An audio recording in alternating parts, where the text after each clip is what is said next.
Tá ótimo, vamos embora. Áudio, câmeras. Foi som? Foi, Cadu? Foi câmera. Investigação criminal, caso Pesseguini, entrevista com a doutora Norma, take 1. Doutora, eu sempre, primeiro, de novo, obrigado por ter vindo. Eu sempre entrevisto, eu sempre falo para o entrevistado que é o seguinte, eu vou perguntar como se eu não soubesse de nada, porque quem me conta são vocês.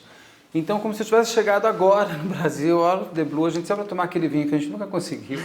E eu pergunto para você o seguinte, doutora Norma, que caso é esse do Pesseguini? Pois bem, a época que esse caso ocorreu, agosto de 2013, eu me encontrava na direção, né, da Polícia Científica de São Paulo.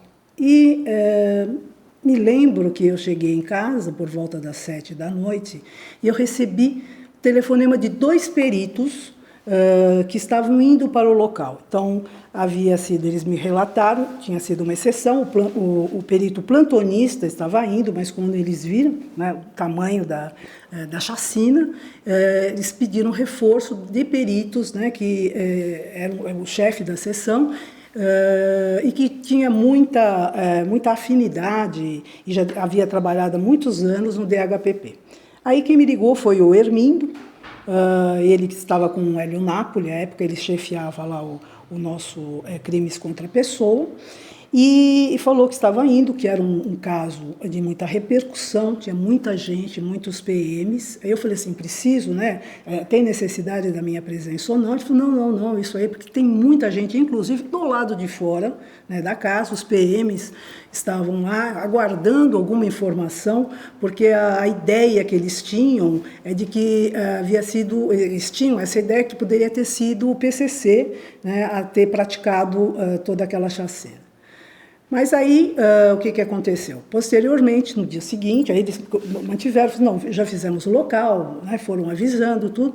Posteriormente, no dia seguinte, antes de eu ir para a superintendência, que fica no Butantã, eu passei no IML Central, que é na Teodoro Sampaio. Aí eu entrei para ver a notícia, né, que nós tínhamos, é que havia cinco pessoas mortas, né, uma criança, a mãe, o pai, a avó e a tia-avó. Bom, aí quando eu cheguei no IML, esses corpos devem ter chegado no IML por volta das 4 horas da manhã. Mais ou menos 7 horas da manhã, estava lá no IML e fui ver. Então eu entrei, assim que eu entrei, a sala de necrópsia aqui ao lado, os corpos, alguns corpos aqui, de outros casos, né? Mas aí eu vi o corpo de um homem, de uma mulher, de um outro homem, de uma senhora. E aí eu fui conversar com o legista que estava fazendo a necrópsia no outro corpo. Aí eu perguntei para ele, eu falei assim, cadê o menino? Aí ele falou para mim, tá lá. Eu falei, menino? Aí eu olhei e falei, tá do lado da mãe. Aí eu olhei, ele era, aí sim eu percebi, porque o tamanho dele, né, me veio de um homem, né, bem diferente daquilo que a TV já mostrava, né, que era um menino. Eu acho que a época que o pai foi medalhado lá na Rota, que eles estão naquela fotografia, deveria ter passado muito tempo, porque ele tinha o tamanho, do mesmo tamanho da mãe, e era uma criança de compleição forte. Né? Então ele era robusto, me pareceu um homem. Aí quando eu fui olhar, então quer dizer assim, todo mundo tem como, né, assim, olha, não poderia ter atirado. Ele tinha assim compleição física suficiente, né, para fazer aquilo. Então não é aquela criança que aparece na foto. Acho que aquela foto era antiga. Bem, passado isso, fui para a superintendência e sempre supervisionando, né, os acontecimentos. Essa investigação durou por volta, né, o DHPP durou mais ou menos uns 9 meses, né, para ela ser concluída. Bom, então o que acontece? O que é feito num levantamento? A gente tem assim, um levantamento de local de crime, em que você tem um local de crime com prática, né, de arma de fogo. Bom, a primeira coisa que o perito entra, né, ele vai buscar, quando ele entra no local, qual é a natureza jurídica, né, daquele fato. Então, aquilo lá foi homicídio, foi suicídio, foi acidente, ou homicídio e suicídio, como foi o caso que ficou comprovado. Só que aí ele vai ver o quê? Ele vê que tem o tipo de ferimento, ele vai examinar o cadáver, obviamente vai ver rigidez cadavérica, ele vai ver temperatura, ele vai notar isso, vai notar, dependendo do tipo, de quanto tempo já a pessoa está lá, ela pode ter outras manchas, manchas de hipóstases. Hipóstases são aquelas manchas avermelhadas, né? E quando para a circulação, então o sangue vai sedimentando, então em cima ele fica lívido, embaixo fica arroxeado. E dependendo se essas hipóstases estão fixas ou não, né, ele pode determinar, né, assim, avaliar qual é a hora mais ou menos da morte, ou acima de 6 horas, acima de 8 horas, ele pode falar isso, não com tanta precisão, mas dá uma boa estimativa. E aí, o que ele vai tentar? Ele vai ver a posição, se tem arma próxima à pessoa ou não. No caso aí foi um suicídio do menino, ele praticou o suicídio. E aí, e com isso, o que se faz? Então, primeiro, antes de falar, né, dos resíduos aí, eles tentam reconstituir, né, verificar se existe nas paredes, né, marcas de projeto que podem ter ricocheteado, né, passado pela pessoa, transfixado, ou então, e aí com isso determinar qual foi a trajetória, né, do projeto, dada a posição da pessoa no local de crime, né, como que o disparo, né, o projétil atingiu a vítima. Bom, feito isso, então esse exame, aí ele faz o exame externo do cadáver, vendo manchas, vendo os ferimentos, o tipo de ferimento, e aí o que ele faz? Ele coleta das mãos da vítima, ou do suposto atirador, né, de ambas as mãos,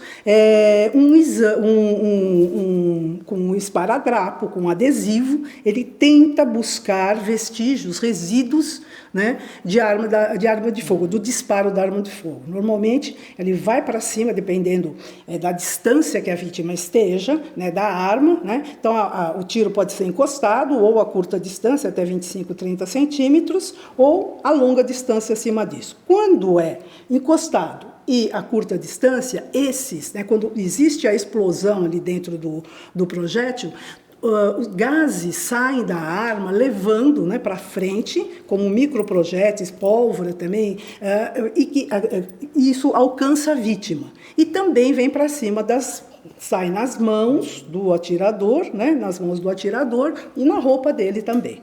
Bom, então, isso tudo, a perícia vive de vestígios, né? E cada contato deixa um rastro, né? Então, aí o que nós vamos verificar? As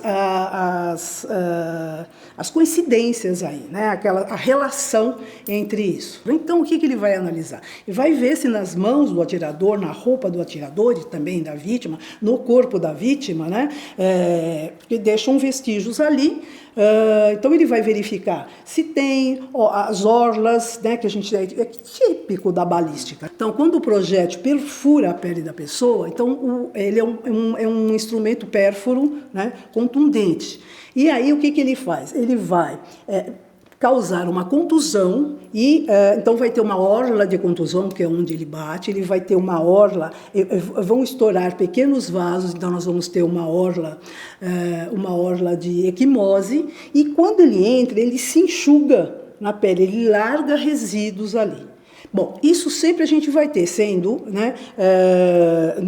um tiro a curta distância ou a longa distância. Então, o perito vai observar esse tipo de coisa para ele começar a deduzir como que a morte aconteceu. Como que a morte aconteceu.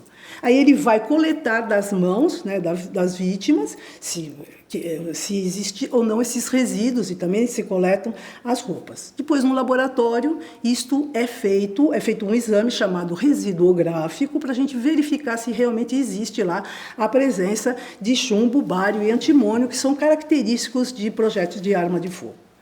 Pois bem, quando fizeram isso, no resultado desse caso, né, nas mãos dos pais da criança, nada, né, da avó e da tia, nada, E do atirador, do menino, né, que aí já tinha uma ideia de que tivesse sido ele, a matar todo mundo e depois se suicidar, também neste primeiro exame não deu nada. Você, nossa, então não deu nada, então não é. Esse tipo de exame, ele é um exame controverso. Por quê? Vai depender de quanto ele atirou, né? O que mais? Vai depender de como foi coletado, né? Se tem um bom adesivo ou não, né? A quantidade. E uma coisa interessante que desse caso, que explica, num primeiro momento, ter dado esse resultado, né, não positivo com esta técnica, é que um revólver, por exemplo, se ele tivesse atirado com um revólver, o revólver é uma arma aberta. Então, essa fumaça vai muito para cima da pessoa. Já ele atirou com uma pistola, que é uma arma semiautomática. Então, o que ele faz? Uma vez engatilhada a arma, depois a arma usa parte desses gases, né, que variam, levando essa coisa, para o seu uso. Então, ela deixa sair muito pouco. Tá? Mas, posteriormente, as amostras retiradas, né, das mãos de todos eles foram analisadas com o microscópio eletrônico. E aí sim, nós tivemos o resultado positivo para a mão do garoto. Quanto tempo fica um resíduo de... Então, é muito. Obviamente, se a pessoa não lavar as mãos, né, tá lá, é vítima. Se não, vamos supor que se ela morreu, vai ficar lá por um tempo, mas vai existindo, porque o organismo ele começa ali nos processos, né, pós-mortem, né, mas pode ficar, normalmente as pessoas, 48 horas ou mais, não tem alguma coisa nesse sentido, porque depende muito do que se tem. Obviamente, se a pessoa está viva e lava as mãos, dificilmente vai ser encontrado. Aí falaram até de luvas, que ele podia ter usado luvas. Também, pode ter usado luvas, aí se encontraríamos isso nas luvas. Tá. Nas luvas. Agora, como foi a dinâmica do crime lá dentro? Você Olha, consegue recontar? Pelo que foi dito pelo perito Hermindo a mim na primeira vez, teria sido o seguinte: o pai dormia vendo assim numa espécie de colchão na frente da TV. Ele teria pego a arma da mãe, a mãe estava no quarto, então ele deu um tiro no pai, né? Aí a mãe ouviu o barulho, e assim que ele deu o tiro, ele foi, então imagina o seguinte: o pai está aqui, aqui tem uma porta, né? Ele ficou ao lado, assim, escondido aqui. Quando a mãe saiu e se abaixou para ver o que tinha acontecido com o marido, ele veio atrás e atirou na mãe. Aí ele foi para outra casa, no mesmo terreno, onde dormia a avó, e ele deu 2 tiros na avó, que ele não conseguiu matar no primeiro, e a tia, no segundo, depois matou a tia-avó, posteriormente. Ele deu 18 disparos. É muito disparo, né? Bastante... Não é estranho as vítimas ainda estarem dormindo? O perito consegue explicar por que ninguém ouve os tiros e tenta, tirando a mãe, a tia e a avó? Pode ser. Não ouviu? Pode ser a distância, né? Que aí realmente fica mais Sim, abafado. Tem como saber quanto tempo morreu da primeira à última vítima? Olha, então, a gente tem aí alguns elementos que são chamados, né, fenômenos, né, pós-morte, alguns fenômenos que a gente chama tardios, né? Então, o que a gente pode olhar na vítima? Então, aquilo que eu falei, a presença de hipóstases. As hipóstases, elas aparecem 2 a 3 horas após a morte. Né? Então, ela fica lá. Aí, o que o perito faz? Vamos supor, depois que ele examina tudo, ele vira, vamos ter uma hipóstase formada aqui. Ele vira a pessoa se aquilo, porque ela se desmancha.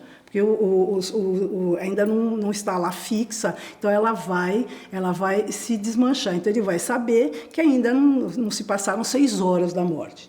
Outra coisa interessante, outro sinal característico, que a época gerou uma certa controvérsia, foi de que foi encontrado no cadáver do pai, né, uma mancha verde. Falaram assim, ele estava apodrecido muito antes. Não é isso. E essa mancha se chama mancha verde abdominal. Ela é decorrente da ação de bactérias, né, de bactérias, e nele surgiu. Então ela surge de 12 a 15 horas após, 12, 13, a partir de 12, da 12ª hora após mortem. De repente nele, cada pessoa é uma pessoa, tem a sua reação. Não significa que se a mãe não tivesse aquilo, ela não morreu no mesmo horário. De repente ali, se olhasse 2, 3 horas depois, essa mancha surgiria, porque ela surge mesmo. Surgiu na avó, surgiu na tia-avó.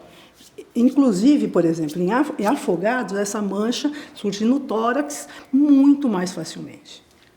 Já me respondeu uma coisa que eu já vou entrar no que a advogada de defesa me conta. Ela me fala o seguinte, que o pai teria morrido 20 horas antes de todos. Com que elementos ela diz isso?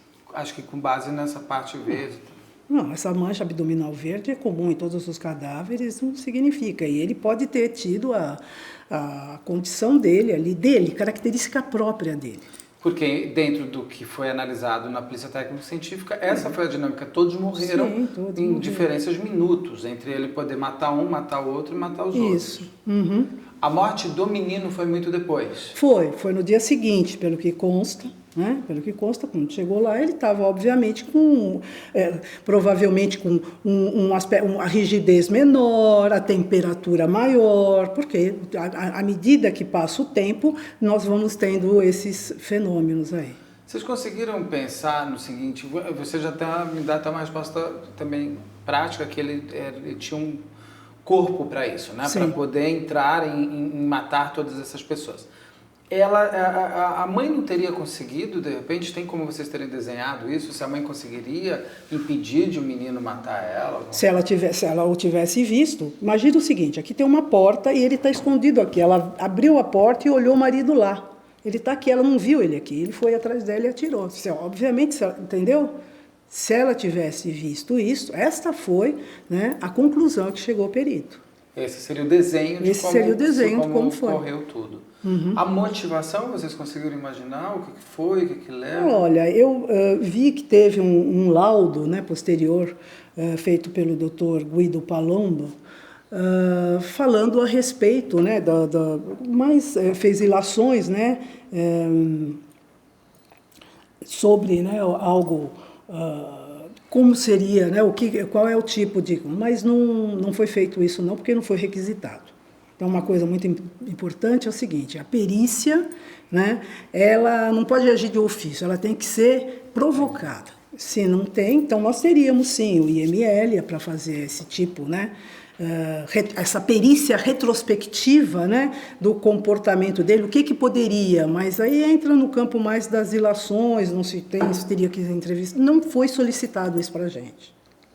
Quem agiu pela polícia foi o Guido Palombo nesse desenho, é isso? Não é que ele agiu pela polícia, foi solicitado a ele. Sim. Né? Uma outra parte que fala, não sei se isso muda muito a dinâmica, que se ele fosse destro ou canhoto, os tiros seriam diferentes. Isso teve uma análise? Isso foi importante? Em relação, ele era canhoto, né? Em relação ao disparo em relação às vítimas, realmente ele segurou, né, a arma com as duas mãos, que é a postura correta, né, de atirar.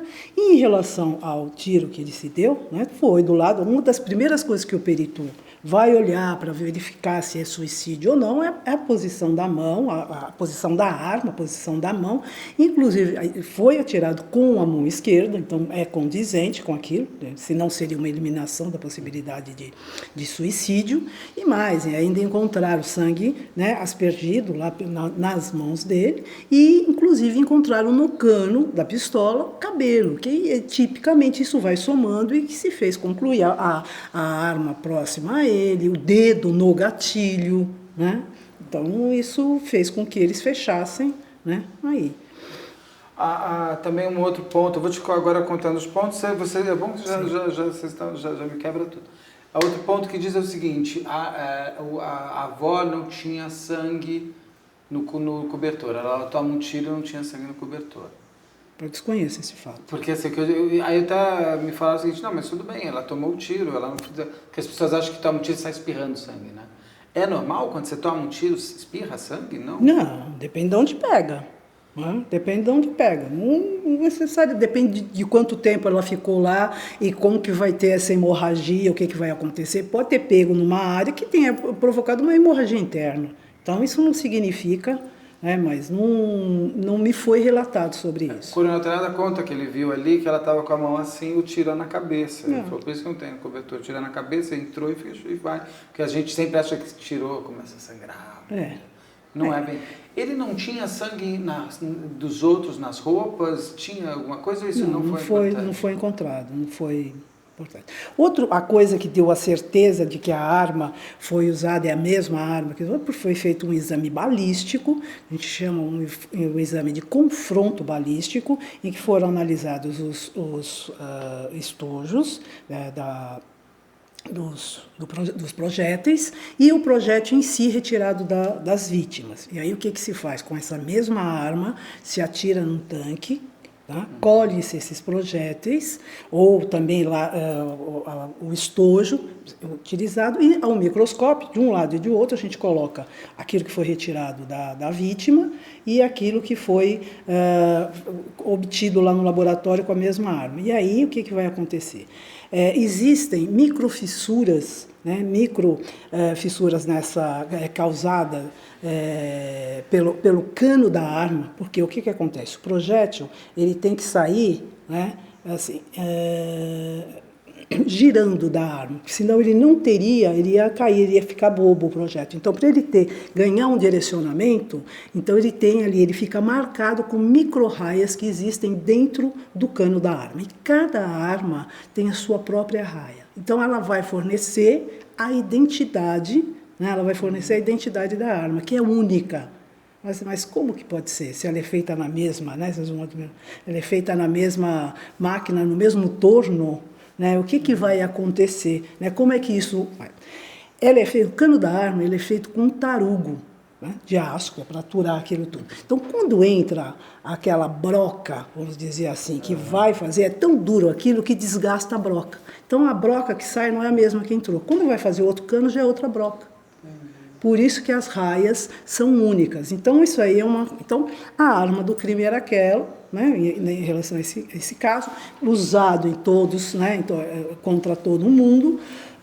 O que nós tivemos? Resíduos na mão do atirador, somente dele, né, e as manchas, né, ali condizentes com o horário da morte, daquilo que foi montado. Nada de excepcional. A arma era da mãe? A arma era da mãe. Segundo consta, a arma era da mãe. Tá. Ele tinha fibrose cística. Isso é uma coisa que delimitaria esse tipo de ação ou não?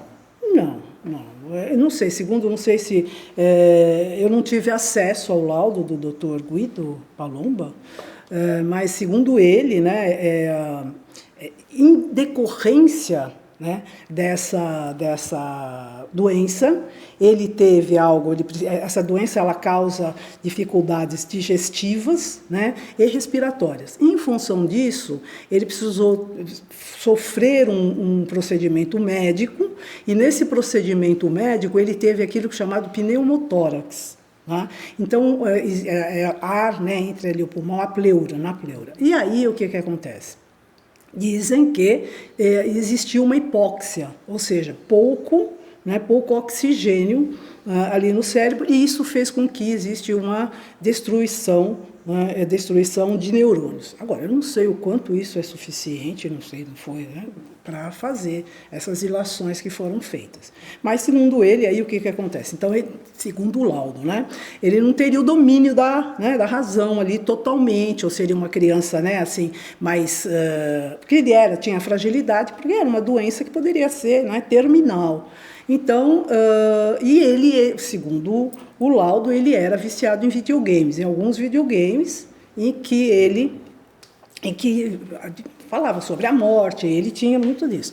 E que ele colocou um capuz, como imitando lá o matador, e queria ser um matador. Foi, segundo consta, a polícia também disse, foi à escola, falou para os amigos, tentou cooptar amigos que tinha matado a família inteira, que ele era um assassino profissional, um justiceiro, e voltou para casa frustrado, e por não ter aquilo, né? E aí acabou se matando.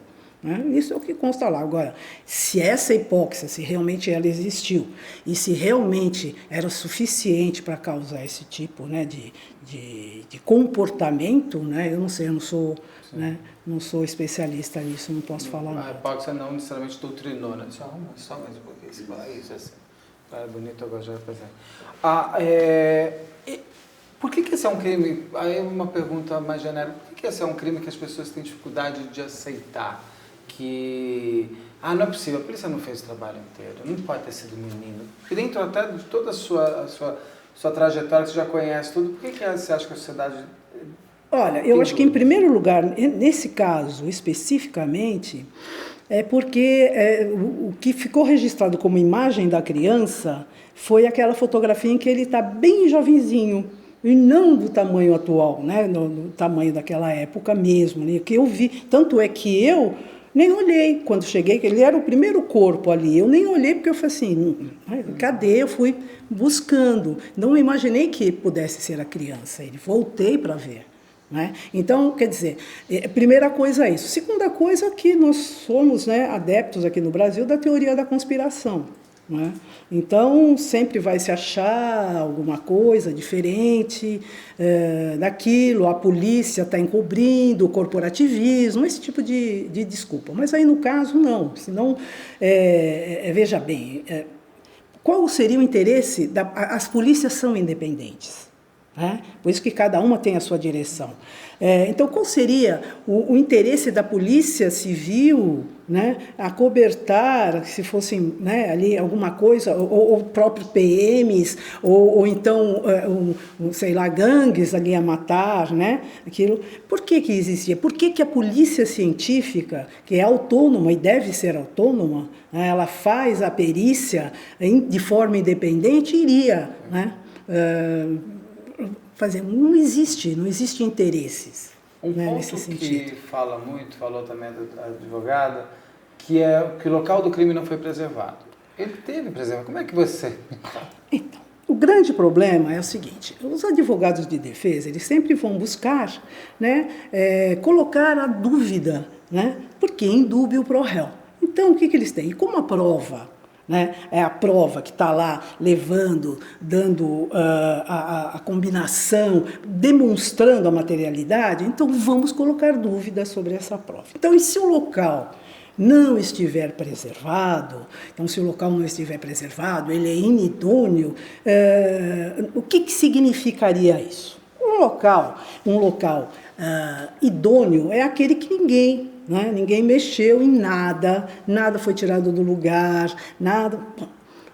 E ninguém entrou, ninguém fez nada. Né? Só quem encontrou o caso.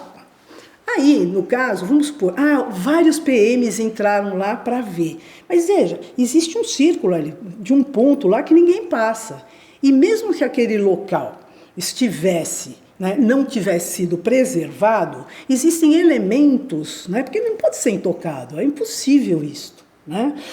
Existem elementos em que você, assim, nada vai interferir na idoneidade da prova. Por exemplo, vamos supor que alguém tenha morrido com os tiros e a pessoa assim, escorre e bate assim na parede. Ele escorre da parede e fica no chão.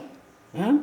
E aí, eu sempre falava com isso daí, dava esse exemplo para os meus amigos. Estão lá jogando sinuca, aí chega alguém, o inimigo, e aí a pessoa vai, recebe os tiros, escorrega aqui, bom, aí chega a filha, arrasta o cadáver, ai meu pai, ai isso, ai aquilo, bom, viram a pessoa, vamos supor, viram quem foi que atirou, daqui a pouco recolhem a arma e tal, aí chega a perícia, e o local está idôneo? Não, foi mexido, né? Tá lá, não está intocado.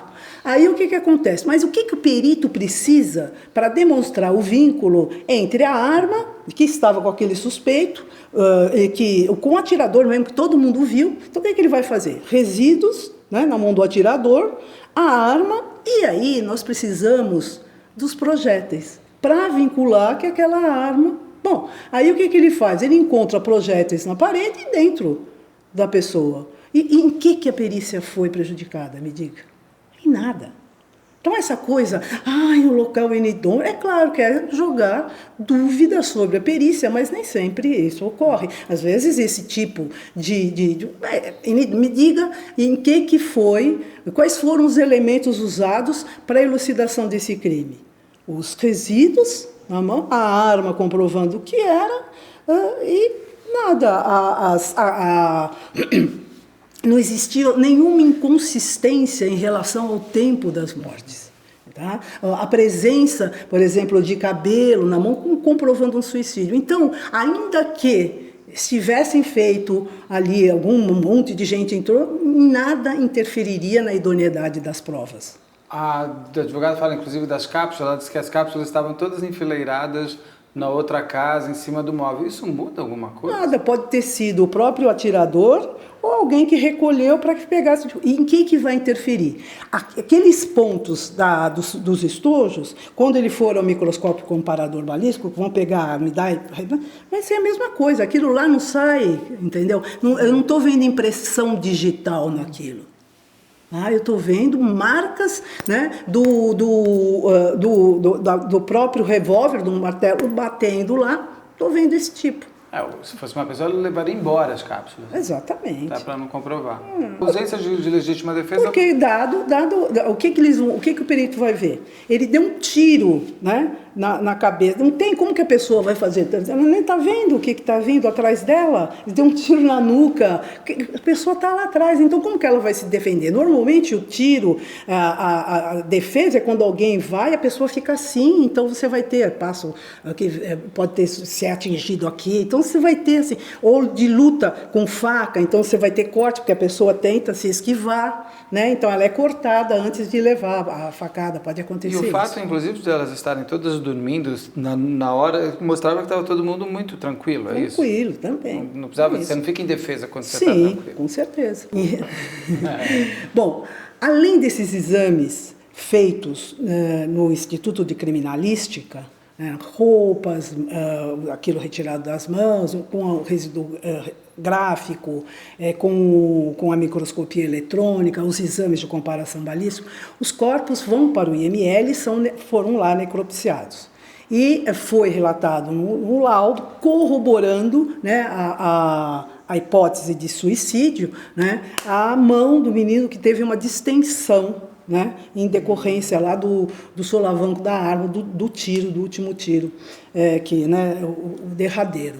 E outra coisa, foram coletados também material para exame tóxico, dosagem alcoólica e exame toxicológico completo, que a gente pesquisa, a presença de outros psicoativos, né, o veneno, alguma coisa assim. Tudo negativo para todo mundo. Alguma possibilidade de a mãe ter sido violentada, alguma coisa? Não, violência sexual? Foi também, assim, foi descartado isso. Não tem nada assim também? Nada. Porque o último tiro, ele tem que ter se dado com uma mão só, né? Sim. Não com as duas. Não dá. Por isso que ele se estende só no último tiro, porque Exatamente, não tem a segurança final daquilo. Falaram de um saco de lixo, de um churrasco um dia antes, isso era importante? Precisava analisar o lixo?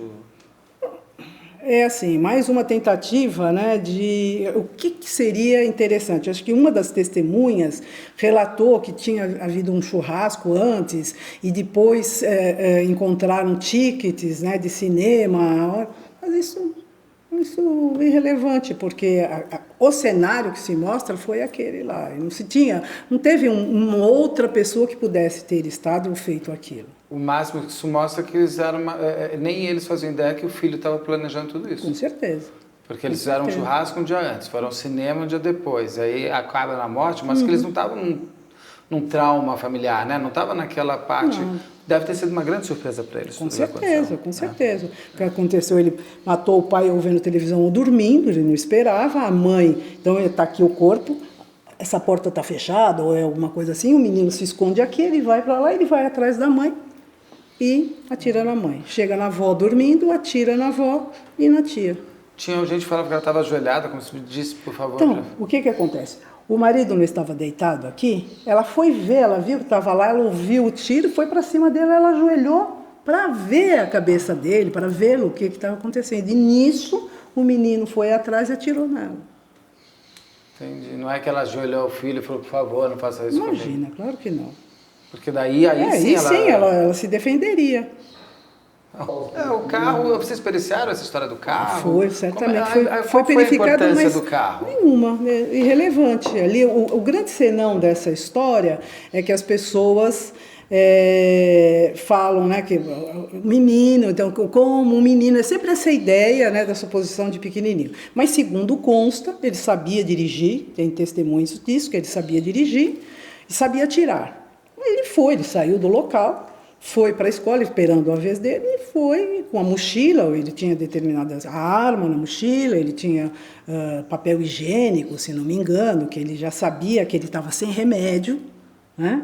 Isso, mas a perícia do carro, não era, o carro era dela mesmo, não tinha elementos, né, que pudessem levar... Porque ele tomava esse remédio para fibrose cística, é um remédio que ele deixa mais lento e se ele não toma ele vai mais ao banheiro, não é isso? Exatamente.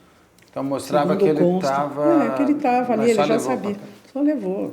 Ou era algo que ele temia, alguma coisa assim. No fundo, esse caso realmente é intrigante, mas ele não é assim, tecnicamente não foi difícil de desvendar, né? O grande senão é assim, o que choca, acho que todo mundo, é como uma criança, né? E ainda com aquela ideia daquela criancinha lá que a gente vê, daquele tamanhico, poderia acionar uma pistola, né? Matar os pais, né? Em primeiro lugar, né? Matar os pais, a avó, a tia, né? Para quê? Por quê? Né? Ir à escola, voltar e se matar. Tem todo O que é mais complicado num crime como esse? É você ter que provar a verdade ou provar que aquilo que o povo está inventando é só invenção? Dá mais trabalho o quê? Responder as perguntas não técnicas, essas teorias conspiratórias, né? As pessoas pegam e falam assim, olha, existem manchas, a cronologia da morte, ela se dá por manchas, não só esse tipo de sinal, né? Por outros, as pessoas falam, não pode, se apareceu isso, ele está muito tempo lá, então assim, ele não ouviu que após 12 horas, né? Que ia ocorrer nas outras pessoas também, então isso já deduziu, não, ele estava podre. O que é estar podre? Estar podre, um cadáver em decomposição, é óbvio, a partir do momento que está morto começa, mas esses fenômenos, né, que a gente demoram um determinado tempo e não tinha isso. Se ele tivesse morto há mais tempo, certamente a gente já ia ter odores, não tinha nada disso. Vocês precisaram periciar celulares, alguma coisa assim? Foi periciado, foram periciados celulares, mas acho que nada de excepcional foi encontrado. A advogada de defesa, ela fala que apagaram as ligações até às 18h30 no celular do pai. E o menino teria morrido às 2 da tarde, o que mostra que não teria sido ele. Mas isso levantou alguma coisa? Para a explicação, não. Não tem a importância para essa dinâmica interna. Para essa dinâmica interna, não. Porque apagou, se alguém apagou alguma coisa, isso não tiraria a autoria do crime. Uhum. Precisa ver se apagou mesmo, né? Precisa ver o que foi feito, se foi apagado ou não, e que não tem, isso também seria relevante para esclarecimento da dinâmica do E não está nem no laudo que vocês periciaram isso, tá? Não. A investigação, num caso, ela se dá presidida por um delegado de polícia, que tem seus auxiliares, investigadores, o escrivão. A perícia, ela simplesmente vai analisar esses elementos materiais cientificamente, né?